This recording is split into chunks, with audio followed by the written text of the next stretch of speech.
Сәлеметсіздер ме? Менің YouTube каналыма қош келдіңіздер. Декретте отырып қалай өз уақытыңды тиімді пайдалануға болады және де қалай бизнес бастауға болады. Осы тақырыпта мен сіздермен бүгін өз ойыммен және де тәжірибеммен бөлісем деп отырмын. Мен Ақмарал Тасболатова, жасым 29-да, 2 баланың анасымын. Қарап отырсақ, көп аналардың айтатыны, мен декретте отырып, қалай баламен жұмыс істеймін, мен істей алмаймын, мен бәріне үлгере алмаймын дейді. Негізінде ол қате ой.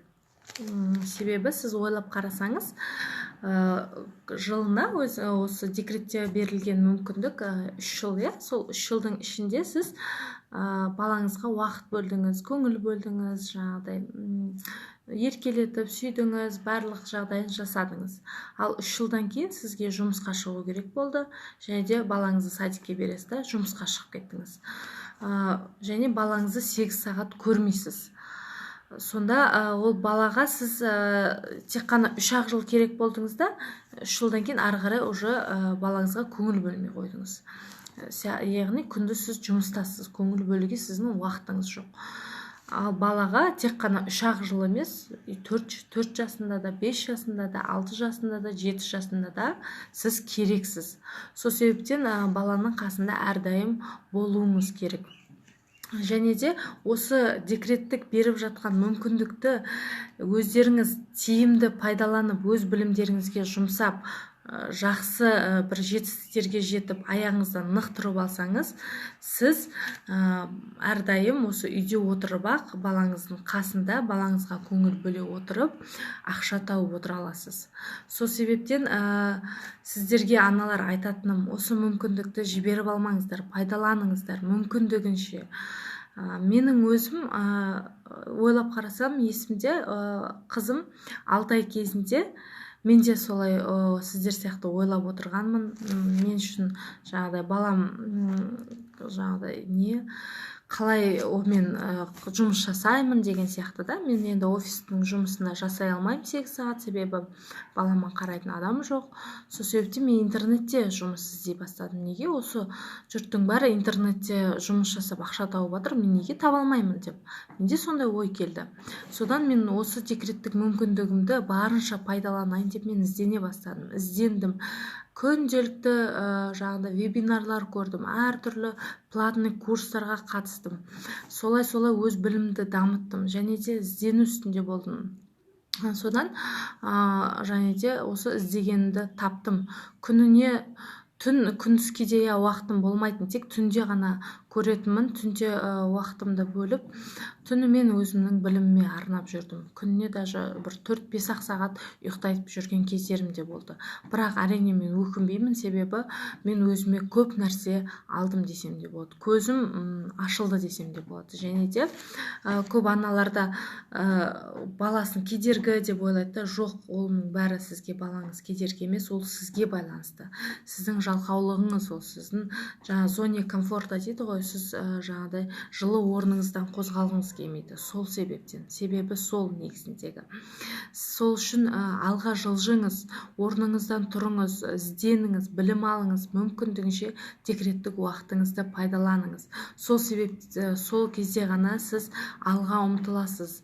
Және де белгілі бір табыстарға жетесіз, белгілі бір жетістіктерге, нәтижелерге жетесіз. Осы мүмкіндікті пайдаланыңыздар, аналар сіздерге айтатыным. Енді менде мысалы өзім іздене келе таптым, ақыры өз дегенімді таптым. Және де қазіргі уақытта быть, делать, иметь командасында жұмыс жасап жатырмын. Ол команда маған бәрін үйретеді. Көп аналар жаңағыдай мен істей алмаймын дейді ғой, қалай істеймін деген сияқты, қалай оны үйренемін деген сияқты сұрақтар туындайды. Ол сұрақтарды сіздер жаңағыдай ізденсеңіздер, көрсеңіздер, жаңағыдай сұрақтарыңызға жауап аласыздар. Оның бәрі білімсіздіктен болады, сұрақтарыңыздың бәрі. Қорқыныш сезімі білімсіздіктен болады. Сіздер ізденіп білім алсаңыздар, онда жаңа қорқыныш сезімі кетеді. Менде де алдында солай болды, бірақ мен осы быть делать иметь командасына келіп, бұл командада жаңа системный жұмыс жасайды, яғни бізге бәрін пошагово үйретеді. Яғни стартап школалар бар, сол школадан өтесіздер, білім алып, яғни социальный сеттерде қалай жұмыс жасау керек, адамдармен қалай сөйлесу керек, және де мышление, өз-өзімізбен қалай жұмыс жасауымыз керек, осы жайында бізге үйретеді. Міне осы білімді ала отырып, мен енді өзім алға ұмтылып келе жатырмын. Құда қаласа әлі де биік жетістіктерге жетем деген үмітім бар. Сол сияқты сіздерде аналар осылай мен сияқты ойлап отырған әлі де аналар болса, онда ойланбаңыздар, бүгіннен бастаңыздар, шешімді қабылдаңыздар. Декретте отырған кезде декреттік мүмкіндіктеріңізді барынша пайдаланыңыздар. Және де тағы бір айта кететін жағдай, мен қалай үлгерем бәріне дейсіздер. Яғни сұрақ, қалай мен уақытымды қалай бөлемін оған, баламмен үлгере алмаймын ғой деген сияқты, үйдің шаруалары бар деген сияқты. Оның бәріне уақыт табуға болады. Тек қана желание, сіздер өздеріңіздің желанияларыңыз болса ғана сіздер уақыт бәріне табасыздар, бәріне үлгересіздер. Мен мысалы өзім бір секреттерімді айтып кетейін, өзімнің бөлісе отырайын. Осы мен жаңағыдай кейде басында түнде білім ала бастадым. Бала шағамды ұйықтатып, түнде білімді алдым. Кейін келе қазіргі уақытта жаңа видео контент түсірген кезде мен қызымның ұйықтайтын уақытысына белгілеймін. Ұйықтаған кезде мен тез дайындалып, өзімнің жаңағыдай жұмысыммен айналысамын. Яғни күніне 2-3 сағат уақытымды бөлемін. Қалған уақытымды, 2 сағат уақытымды үйдің шаруаларына жұмсаймын. Яғни тамақ істеу деген сияқты күнделікті. Ал аптаның бір күнін немесе 2 күнін үйдің жаңағыдай жинаумен айналысады. Соған арнап қойғанмын. Сол уақытында ғана істеймін. Ал қалған уақытымды міне мен балама, қызыма арнап отырмын. Сол себептен бәріне үлгеруге болады. Бірақ бұрын сериал, телевизорды көп көретінмін, ал қазір мүлдем көрмеймін.